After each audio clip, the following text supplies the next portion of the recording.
शर्मा परिवार के सभी लोग दोपहर के खाने के लिए टेबल पर रखे खाने की प्लेट को देखकर इस तरह मुंह फुलाए बैठे हुए थे मानो किसी ने उनके घर पर बम मार दिया हो। सभी एक बार स्वाति को देखते, दूसरी बार अपनी प्लेट को देखते। मैंने तो पहले ही कहा था जो करना है जांच परख करके करो, पर नहीं, तुम तो गए हो अपने बाप पर। एक बार लड़की देखी और हाँ कर दी। अरे मम्मी जी ने कहा था कि हमारी बेटी एक नंबर खाना बनाती है, और जब हम स्वाति को देखने गए थे तो उसने कितनी अच्छी सब्जी रोटी बनाई थी। तुमने खुद ने 6 रोटियां खाई थी, भूल गई क्या? अब मुझे क्या पता था कि दुनिया की सारी डिशेस बनाने वाली लड़की को दाल बनाना ही नहीं आता होगा। किस्मत में दाल तो लिखी ही नहीं मेरे। न जाने किस मुहूर्त पर पंडित रघुनाथ ने तेरी माँ को दाल बनाने से मना कर दिया। दाल खाने के चक्कर में हम बहू लेकर आए। सोचा था बहू आएगी तो हमें दाल खाने को मिलेगा, पर बहू को देखो, इसे तो कुकर बंद करना भी नहीं आता, तो कैसे बनेगी दाल? सब्जी के साथ कौन चावल खाता है बहू? बता, मैं कैसे खाऊं चावल? पापा जी, आपको तो ऐसे भी शुगर है, आपको तो चावल खाना ही नहीं चाहिए। ऐसा तो तेरा पति भी मांग लिया, शादी तो उसकी भी नहीं होनी चाहिए थी। हो गई ना बहू? मैं घर पर किसी भी चीज़ के साथ कॉम्प्रोमाइज़ कर सकता हूँ, पर दाल के साथ नहीं। दाल बनाने में क्या ही होता है बहू, कोई चांद पर थोड़ी ना चढ़ना है। कुकर बंद करना सिखाया था ना कल रात को मैंने तुझे, फिर भी तू दाल बनाकर नहीं लाई। देख, मैं फिर से बताती हूँ, दाल को भिगो कर रख दे, उसके बाद कुकर में डाल और सीटी लगा दे। आप खा लेंगे बिना छौंक के दाल मम्मी? अरे बता तो रही हूँ ना, तू कलेजे पर ही चढ़ने लग जाता है। हाँ बहू, तो फिर 2-3 सीटियों के बाद दाल तैयार हो गई। फिर क्या, छौंक के तैयारी कर ले। घी को गरम कर, उसमें लाल मिर्च जीरा डाल दे और उस छौंक को दाल में डाल देना। अरे बस इतना आसान तो काम है। और दाल में फिर धनिया पत्ता, तेज पत्ता और टमाटर भी तो डालना है ना, तब आएगा असली जायका विमला जी। अरे एक बार दाल बनाना तो सीख ले पहले ये। ठीक है मम्मी जी, आप लोग वेट कीजिए। आज तो आप सभी को दाल बनाकर खिला कर ही रहूँगी मैम। बस 5 मिनट में दाल बनाकर लाती हूँ। स्वाति रसोई में जाती है। 15 मिनट तक रसोई से कोई आवाज़ नहीं आती और सीधी आती है महक, खाने की जलने की। आग आग, शैलेश, मम्मी जी बचाओ मुझे। सभी फौरन रसोई में भागते हैं और देखते हैं कि जिस कढ़ाई में स्वाति छौंक की तैयारी कर रही थी, उस कढ़ाई में आग लग चुकी थी। शैलेश फौरन गैस बंद करता है। छौंक जल गया है स्वाति, गैस बंद नहीं करोगी तो आग ही लगेगी ना। पर गैस कब बंद करना है? मम्मी जी ने तो बताया नहीं था शैलेश। तो क्या मास्टर शेफ की महारानी बनती है तू? इतना भी अंदाजा नहीं है तुझे कि कब गैस बंद करनी है? वो तो ठीक है, ये कुकर से सीटी क्यों नहीं आई? हे भगवान, कुकर में तो सीटी लगाई ही नहीं थी इसने। बिना सीटी के कुकर चढ़ाएगी बहू तो कुकर में से कैसे सीटी आएगी? छौंक का तो सत्यानाश किया ही तूने, दाल भी जला दी। अरे कैसे खाएंगे अब हम खाना? अरे मम्मी, 1 घंटे से तुम लोग इस दाल पुराण को चलाए जा रहे हो। मैं ऑनलाइन ऑर्डर कर देता हूँ ना दाल। अरे वाह, देखो इस रईस जाते को, सब तुम्हारे ही लाड़ प्यार का नतीजा है। और दो इसके हाथ में पैसे। साहबजादे को तो बाहर से खाना मंगवाना है। तुझे पता नहीं क्या कि बाहर के खाने में कितनी मिलावट होती है? अरे मुझे शुगर है, शुगर। अगर बाहर का खाना खाकर मुझे कुछ हो गया तो? अभी तक तो आपका शुगर ठीक ही है ना। अरे नहीं कर रहा हूँ कुछ ऑर्डर में। मम्मी, मैंने अपना खाना ख़त्म कर लिया है, मैं जा रहा हूँ सोने। और कुछ करता ही कहाँ है तू? या तो अपनी भाभी का साथ देना या फिर सो जाना। बचपन में जिस माँ ने तुझे दाल पिला पिला कर इतना मजबूत बनाया, उस माँ को आज दाल खानी है तो तुझसे उसका इंतज़ाम भी नहीं हो रहा। अरे कैसे बच्चे जने हैं तूने विमला? अरे अरे घबराइए मत, हम आपको किसी जंग के मैदान में लेकर नहीं आ गए। ये तो शर्मा जी का घर है। जिस दिन से स्वाति शर्मा परिवार के घर बहू बनकर आई है, उस दिन से इस घर पर हर वक्त खाने पर ऐसा ही माहौल देखने को मिलता है। शर्मा परिवार में सभी दाल के बड़े शौकीन थे। एक बार खाने में रोटी ना हो पर दाल ना हो, ना बाबा ना, दाल से न कम्प्रोमाइज। ज़रा भी 19-20 हो जाए फिर तो शर्मा परिवार में कभी न बोलने वाला शख्स भी रौद्र रूप लेकर खड़ा हो जाता था। इसी तरह दिन निकलते जाते हैं, पर दाल तो सबको खानी थी। इस कारण विमला जी एक और ट्रायल लेने की सोचती है।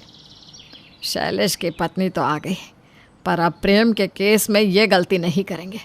लड़की से पहले ही दाल बनवा कर देख लेंगे। जो लड़की अच्छी दाल बनाएगी उसे ही बहू बना कर ले आएंगे। अरे वाह मम्मी, तुमने तो मेरा दिल ही जीत लिया। मैंने तो हार ही मान ली थी। अरे फर्स्ट बॉल पर चौका छक्का ना लगे तो मैच छोड़ा तो नहीं जाता ना बेटा।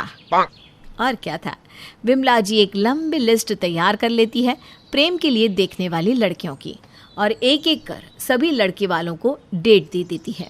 और आज पहला परिवार प्रेम को देखने आता है और प्रेम को मंजूरी भी देता है। आपने तो हमारे बेटे को पसंद कर लिया, और किसी की भी बच्ची को ना पसंद करने वाले हम लोग कौन होते हैं। बड़ी संस्कारी अच्छी बच्ची है। वो ना हमें ये जानना था कि निक्की खाना बना लेती है ना? मतलब ना भी बनाती हो तो कोई दिक्कत नहीं है, पर दाल भाई साहब, दाल के बिना तो हमारा गुजारा नहीं होगा। भले निक्की दिन भर आराम करे, पर 3 टाइम हमें बस दाल बना कर दे दे, और कुछ नहीं चाहिए हमें। बना लेती हो ना दाल? हाँ, बना ही लेती होगी। वो आंटी, कुकर उठाने में ना मेरी कलाई में मोच आ जाती है। फिर तो बहू दाल ना मिले तो हमारे शरीर में मोच आ जाएगी। माफ़ कीजिएगा भाई साहब, ये रिश्ता हम नहीं कर पाएंगे। और इस तरह पहला रिश्ता नामंजूर हो जाता है।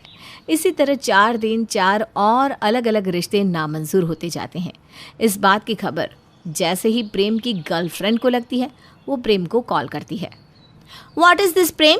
तुमने मुझे बताया भी नहीं। तुम्हारे घर वाले तुम्हारे लिए रिश्ता देख रहे हैं। अगर उन्हें कोई लड़की तुम्हारे लिए पसंद आ गई फिर मेरा क्या होगा? अरे तुम क्यों टेंशन लेती हो स्नेहा? मैं जानता हूँ मेरे घर वालों को। यहाँ किसी भी लड़की की दाल नहीं गलने वाली। मुझे कुछ नहीं पता। तुम अभी के अभी मेरे रिश्ते की बात करो, या फिर मैं अपने परिवार के साथ तुम्हारे घर आ जाती हूँ। अरे नहीं नहीं स्नेहा, तुम समझ नहीं रही हो। मेरी मम्मी को ऐसी लड़की चाहिए जिससे दी बेस्ट दाल बनानी आती हो, और तुम्हें तो मैगी बनानी भी नहीं आती। अच्छा ठीक है, तुम मुझे मिलो, मैं तुम्हें दाल बनाना सिखाता हूँ, और कल तुम अपने परिवार के साथ मेरे घर आ जाना। बाकी परिवारों की तरह ही स्नेहा का परिवार भी एक अनजान परिवार बनकर प्रेम के घर रिश्ता लेकर आता है, और शर्त के अनुसार स्नेहा को भी रसोई में दाल बनाने भेजा जाता है। प्रेम ने मुझे अपने घर वालों की पसंद की दाल बनानी तो सिखा दी है, पर ये तो गलत है ना। प्रेम डायरेक्ट अपने घर वालों को अपनी पसंद के बारे में बता भी नहीं सकता। वो क्या कर रहा है मेरे लिए? मैं यहाँ उसके घर आ गई और उसे अब भी सब कुछ छुपाना है। ऐसी झूठी शादी मुझे नहीं करनी। मैं नहीं बनाने वाली कोई दाल। स्नेहा रसोई से बिना दाल बनाए ही बाहर आ जाती है। अरे स्नेहा जी, आपने दाल नहीं बनाई? लगता है दाल खत्म हो गई होगी, मैं ला देता हूँ। आंटी जी, मुझे दाल बनानी नहीं आती, तो शर्त के मुताबिक मैं हार गई हूँ। मैं चलती हूँ आंटी जी, नमस्ते। नमस्ते प्रेम जी। ये कहकर जैसे ही स्नेहा बाहर निकलने लगती है, प्रेम उसका हाथ पकड़ लेता है। बस 10 मिनट स्नेहा, मैं अभी आया। प्रेम रसोई में जाकर दाल बनाकर लाता है। आप लोगों को दाल खानी थी ना, ये रही आपकी दाल। 3 टाइम क्या 6 टाइम मैं आप सबको दाल बनाकर दिया करूँगा। फिर तो मेरी शादी स्नेहा से कर दोगी ना मम्मी? हमें तो दाल से मतलब है बेटा। जिस लड़की के आने भर से हमारे घर में दाल आ गई उसे कौन नामंजूर करेगा। सभी मिलकर दाल खाने में जुट जाते हैं, और प्रेम नाराज नेहा को गले लगा लेता है। ऐसे कैसे जाने देता तुम्हें? माँ, मैं तो किसी हीरोइन से शादी करूंगा, तुम्हें अभी से बता देता हूँ। वो तो तू कर ले, लेकिन कोई हीरोइन तुझसे क्यों शादी करेगी भला? पापा के करोड़ों रुपए देखकर। अरे तो पैसे मेरे हैं, मैं ही कर लेता हूँ किसी हीरोइन से शादी जो मेरी उम्र की हो। हाँ हाँ, अब यही दिन आ गए हैं ना। तुम बाप बेटा शादी करो और मैं चली घर से। सोचा था बुढ़ापे में बेटे की शादी करके बहू से खूब सेवा लूंगी, लेकिन कहाँ, यहाँ तो बाप और बेटा दोनों हीरोइन लाने की सोच रहे हैं। अब रोहन कहाँ मानने वाला था। वो तो घर ले ही आता है एक हीरोइन। अरे तुलसी, ये तो तुलसी है ना बेटा? आय हाय, टीवी में तो बड़ी सुंदर लगती है, सामने ये कैसी झुर्रियां दिख रही हैं, और ये इतना परफ्यूम क्यों लगा रखा है? अरे माँ, वो इन लोगों का मेकअप कर करके ऐसा चेहरा हो जाता है। मेरा नाम तुलसी नहीं अलीशा है। हैं? कौन जात की हो बहू? विदेशी हो क्या? देखिए, मेरे पापा पर्शियन थे, वो अमेरिका में बस गए थे। मेरी माँ वैसी तो भारत से थी, लेकिन ओह, रहने दो बेटा, कोई बात नहीं, किसी और दिन तुम्हारे मम्मी पापा का टूर प्लान सुन लेंगे हैं। खैर, अलीशा घर की बहू बन जाती है। एक दिन सुबह सास जोर से चिल्लाती है, अरे बचाओ, अरे बचाओ। सभी इकट्ठा हो जाते हैं। क्या हुआ माँ? अरे भूत है वहाँ, मैंने देखा। तब वहां से अलीशा निकल कर आती है, भूत के भेष में, खुले बाल, सफेद साड़ी। ओ सास माँ, थैंक्स, आप डर गई, वरना मेरे देखने वालों को भी मेरा ये रूप पसंद आएगा। यही एक कलाकार की असली कमाई है। अरे अलीशा, माँ हार्ट की पेशेंट है, ये क्या कर रही हो? ये मेरे आने वाले सीरियल की कहानी है, तो मुझे प्रैक्टिस तो करना ही पड़ेगा ना। अच्छा सासू माँ, थोड़ी सी हल्दी में चंदन, चावल का पाउडर और हाँ, एलोवेरा जेल डालकर जरा तैयार कर दीजिए ना। अरे क्यों, इससे क्या बनेगा? फेस पैक जानू। अलीशा ये बोलकर वहां से चली जाती है। एक दिन रात के 2 बजे घर की घंटी बजती है। हे भगवान, आजकल चोर भी क्या बेल बजा कर आते हैं, देखो तो कौन है। सास दरवाजा खोलती है तो सामने बहुत से लड़के लड़कियां खड़े होते हैं और बहू सज धज कर आई होती है। अरे बहू, रात के 2 बजे कहाँ से आ रही है? अरे माँ, 2 बजे ही तो पार्टी का वक्त होता है, जरा कुछ खाने पीने का इंतजाम कर दीजिए ना। ये बोलकर बहू उन लोगों से बातें करने लगती है। अरे मैं जा रही हूँ सोने, और हाँ, तुमसे तो मैं कल बात करती हूँ। अगले दिन सबके सामने बहू, इन्होंने मेरे दोस्त के सामने मेरी बेइज्जती कर दी। ये तो अच्छा है कि बात मीडिया में नहीं आई, वरना तो मेरे हाथ से ये बड़ा प्रोजेक्ट निकल जाता। अरे लेकिन अलीशा, हमारे घर में ये सब नहीं चलता, हमारे यहाँ रात सोने के लिए और दिन काम करने के लिए होता है। तो क्या मैं पार्टी नहीं करूं? अपने सारे शौक खत्म कर दूं? अरे एक एक्ट्रेस की लाइफस्टाइल ही ऐसी होती है। अरे बेटा, हमारे घर किसी चीज की कोई कमी नहीं है, ना कोई रोक टोक, हम तुम्हारे साथ हैं, लेकिन बेटा जो गलत है वो तो गलत है ना। ये बोलकर सास ससुर वहां से चले जाते हैं। यार, गलती कर दी मैंने आम लोगों से शादी करके। तभी अलीशा की सहेली, जो कि उसी की तरह सेलिब्रिटी थी, वो वहां आती है। हाय, कैसी हो मैरी? अरे यार, मैं तो ठीक हूँ, तू बता, तेरी तो बड़े सीरियल देखने को मिल रहे हैं, शादी के बाद भी कैसे मैनेज कर लेती है? क्यों, इसमें क्या है? मेरी सास है ना, वो पूरा घर संभालती है और मेरे लिए तो कोई रोक टोक ही नहीं है। पर तुझे क्या हुआ, तो गायब ही हो गई शादी के बाद? हाँ यार, तू तो जानती है ना, मैंने राजा की बारात वाले हीरो रियल कुमार से शादी की थी। हाँ हाँ, मैं कैसे भूल सकती हूँ, तेरी सास भी तो हीरोइन है ना? हाँ यार, उनके ही फैशन पार्टी और शूट नहीं रुकते। बच्चा होने से पहले तक तो मैंने काम किया, लेकिन अब बच्चे के बाद ना मुश्किल है सब। तभी वहाँ अलीशा की सास चाय लेकर आती है। अरे तू तो मक्खी बनी सिमरन की हीरोइन है ना, मैं बड़ा देखती थी तेरा सीरियल, लेकिन ये क्या हालत बना ली है, मक्खी बनकर तो तू बड़ी ही प्यारी लगती थी। नमस्ते आंटी, आप चाय लेकर आई हैं? वाह आंटी, मुझे तो मेरी माँ की याद आ गई। अरे तो जो अपने लोग होते हैं उनके लिए थोड़ी ना नौकर चाकर होते हैं। अच्छा तुम दोनों सहेलियां बात करो, मैं जरा काम से बाहर जा रही हूँ। ये बोलकर सास चली जाती है। अगले दिन, सासू माँ, आज मेरा इंटरव्यू लेने कुछ मीडिया वाले आ रहे हैं, प्लीज आप देख लेना उन लोगों को कोई प्रॉब्लम ना हो। अरे ठीक है बेटा, फिक्र मत कर। तभी वहाँ मीडिया वाले आ जाते हैं, कैमरा लग जाता है और अलीशा के पीछे खड़ी हो जाती है अलीशा की सास।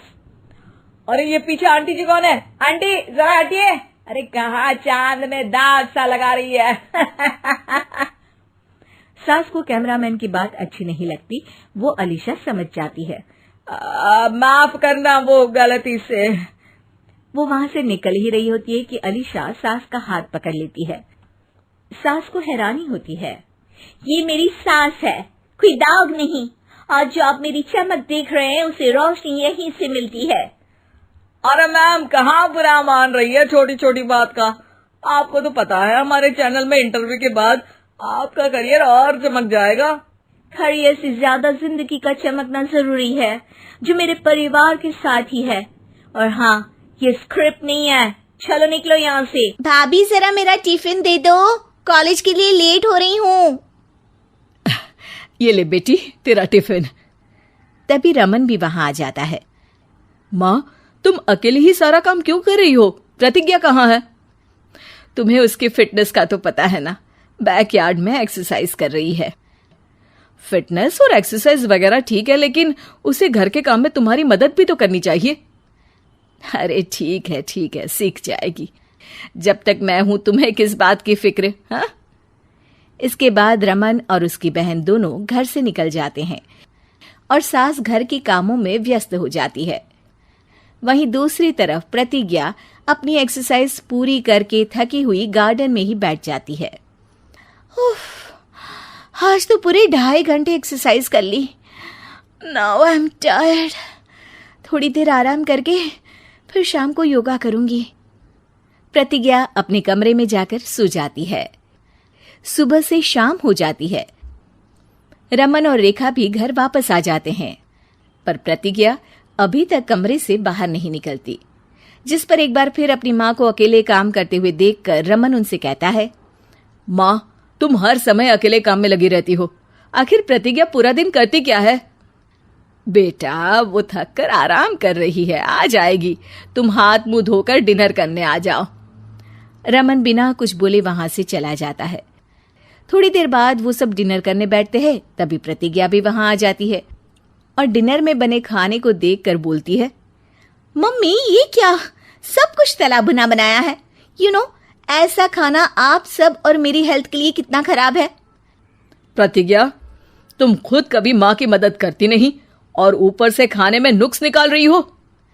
अरे बहू, हम सबकी हेल्थ के बारे में ही तो सोच रही है। बहू, मुझे ना वो डाइट वाला और बिना घी तेल का खाना बनाना आता नहीं।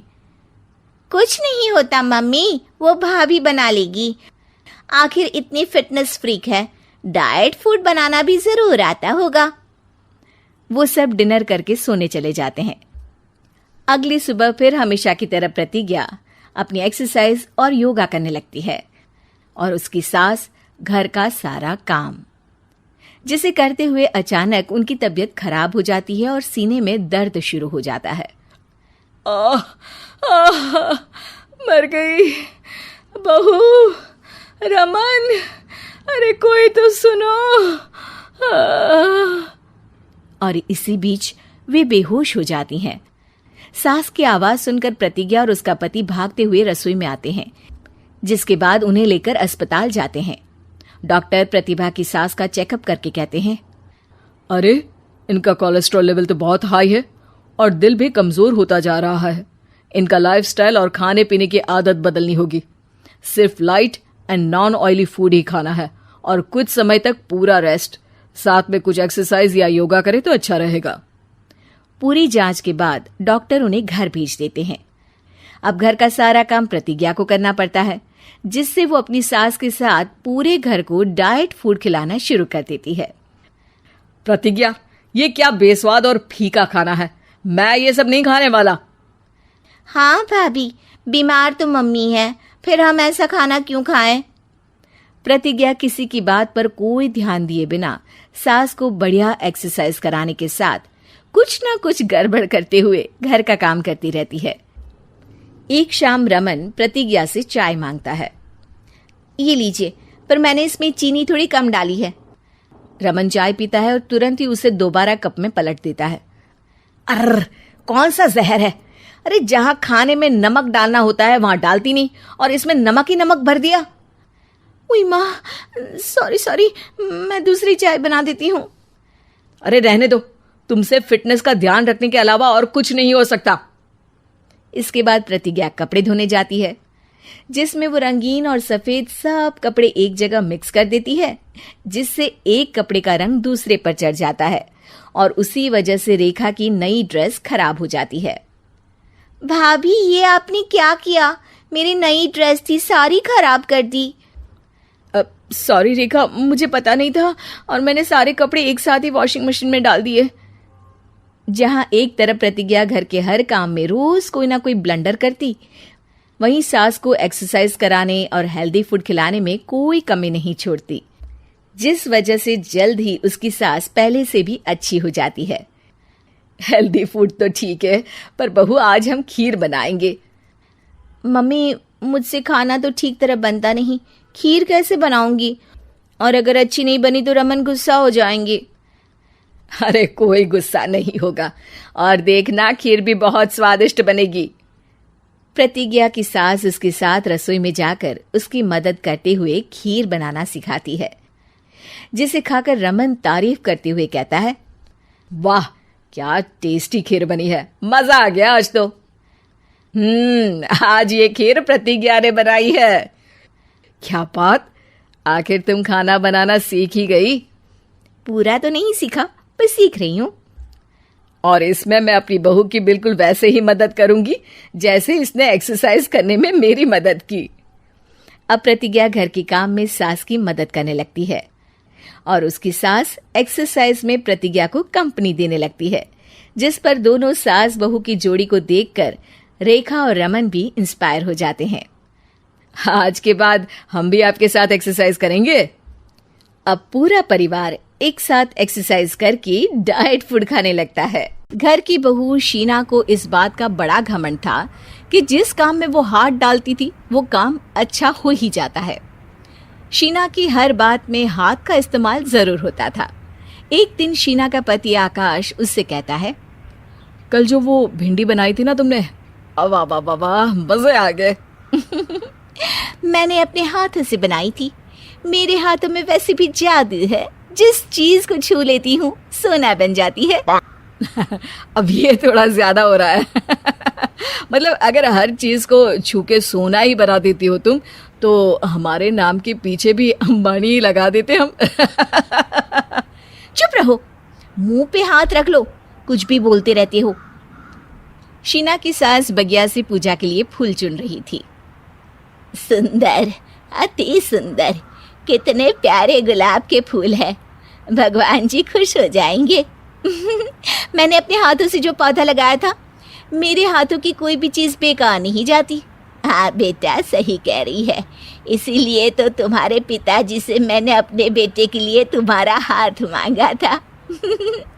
और उन्होंने हाथों हाथ में मेरा हाथ आपकी बेटी के हाथ में दे भी दिया था। हाँ बेटा, वो तो है, पर मुझे ये बता, तू ये हर बात में हाथ क्यों बीच में लेकर आती है? माँ जी, पंडित जी ने हाथ मेरा देखकर नैनीताल में कहा था कि मेरे हाथ जगन्नाथ हैं, मेरे हाथों से कभी कोई काम नहीं बिगड़ेगा, तो मेरे हाथों की तारीफ तो मुझे करनी पड़ेगी ना। हाँ हाँ, ठीक ही कह रही हो वैसे, तो मिलाओ हाथ इसी बात पर। शीना को न सिर्फ इस बात पे गर्व था कि उसके हाथ से सब अच्छा होता है, बल्कि घर के सारे काम भी वो पहले अपने हाथ से करती, फिर कोई दूसरा उन कामों को कर पाता। एक दिन शीना कपड़े धो रही थी। अरे घर में वॉशिंग मशीन है तो सही, खुद क्यों थक रही हो? कपड़े पहले मेरे हाथ से धुलेंगे, फिर वॉशिंग मशीन से। पहले हाथ की सफाई, फिर मशीन की धुलाई। अगर आज डाकू गब्बर सिंह होता ना, तो वो ये हाथ मुझे दे दे ठाकुर, तुमसे जरूर कहता, और मैं तो दिलवा भी देता तुम्हारे हाथ। हर एक काम में हाथ बटाओ, ज्यादा जुबान न चलाओ, वरना दूंगी एक उल्टे हाथ से। क्या दोगी? कपड़े दूंगी, लो निचोड़ो। ऐसे ही एक दिन, अरे बहू, ये सोफे पर चढ़कर हाथ से पंखा क्यों घुमा रही हो? माँ जी, क्योंकि मेरे हाथ से घूमेगा तो ज्यादा अच्छे से हवा देगा। अरे बेटा, फिर तो तुम गाड़ी का पहिया भी हाथ से घुमा के मायके जाया करो। एक बार आकाश ने घर पर कार लाने की बात छेड़ी। माँ, सोच रहा हूँ कि एक कार लेकर आता हूँ। ले ले बेटा, क्यों नहीं। अरे पैसे हो तो हवाई जहाज भी ले लेना।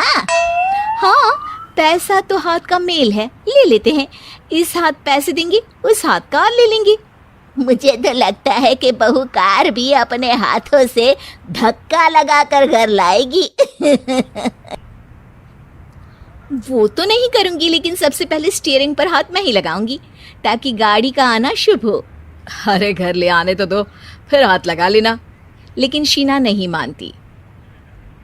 अगले दिन ही सब कार लेने जाते हैं। शीना सेल्समैन से कहती है, भैया ये कार बहुत पसंद है, पैक कर दो। अरे ओ भाग्यवान, 2 मीटर कपड़ा नहीं है जो पैक करवा ले, जरा चला कर तो देखने दो। यस सर, बिल्कुल, टेस्ट ड्राइव कीजिए ना। अरे नहीं नहीं, सबसे पहले मैं हाथ लगाऊंगी गाड़ी को, मेरे हाथ अच्छे हैं। अरे यार, हाथ तो मैं भी धोता ही हूँ, और आजकल तो सैनिटाइजर से भी धोता हूँ। मेरे काम में हाथ ना अड़ाओ। अरे टांग ना अड़ा होता है भाग्यवान, हाथ नहीं। शीना ड्राइविंग सीट पर बैठ जाती है और आकाश उसे गाड़ी के फंक्शन समझाता है। देखो शीना, ध्यान रखना, ये है स्टीयरिंग, इससे राइट लेफ्ट जाएंगे। ये है एक्सेलरेटर, इससे स्पीड कंट्रोल कर सकते हैं। और उसी के पास में है ब्रेक, जो तुम्हारी जुबान में शायद मिसिंग है। ठीक है, ज्यादा भी सिखाने की जरूरत नहीं है। मेरी माँ तो कहती है कि मैं अगर अपनी शुभ हाथ लगा दूं तो जग घूम जाए, तो ये स्टीयरिंग क्या चीज़ है। शीना गाड़ी स्टार्ट कर देती है और स्टीयरिंग को घुमाते हुए एक्सेलरेटर पर धीरे से पैर रखती है और शोरूम के बाहर के एरिया में ही गाड़ी घूमने लगती है, जहाँ दूसरी गाड़ियाँ भी रखी हैं। देखा मेरे हाथों का कमाल। अब ब्रेक दबा दो, आगे गाड़ी है। शीना आगे गाड़ी देखकर घबरा जाती है और पाँव गलती से एक्सेलरेटर पर पड़ जाता है। कार आगे खड़ी एक बड़ी गाड़ी में घुस जाती है। दोनों कार से उतरते हैं। सेल्समैन भागते हुए आता है। अरे 7 लाख की गाड़ी खरीदने आए थे और 15 लाख की गाड़ी ठोक दी। Oh my God. आकाश की माँ, आकाश और शीना घबरा जाते हैं। इतना सारा पैसा कहाँ से आएगा। तभी वहाँ मैनेजर भी आ जाता है, पूरा माजरा समझता है। अरे टेंशन मत लीजिए, गाड़ियों का इंश्योरेंस था, आप जो कार लेने आए थे वही खरीद लीजिए। पर मैडम, जब तक आप सीख ना ले तब तक गाड़ी मत चलाइएगा। अभी तो आपने गाड़ी बस ठोकी है, जिसका बीमा भी था, लेकिन सड़क पे चलते हर इंसान का बीमा नहीं होता। अरे मेरे हाथों से ठुक भी गया ना तो उसकी जिंदगी बन जाएगी, और अगर चला भी गया तो स्वर्ग ही पाएगा। मैनेजर साहब, मेरे हाथ में कोई दिक्कत नहीं है, वो तो बस पाँव गलत जगह पर चला गया था।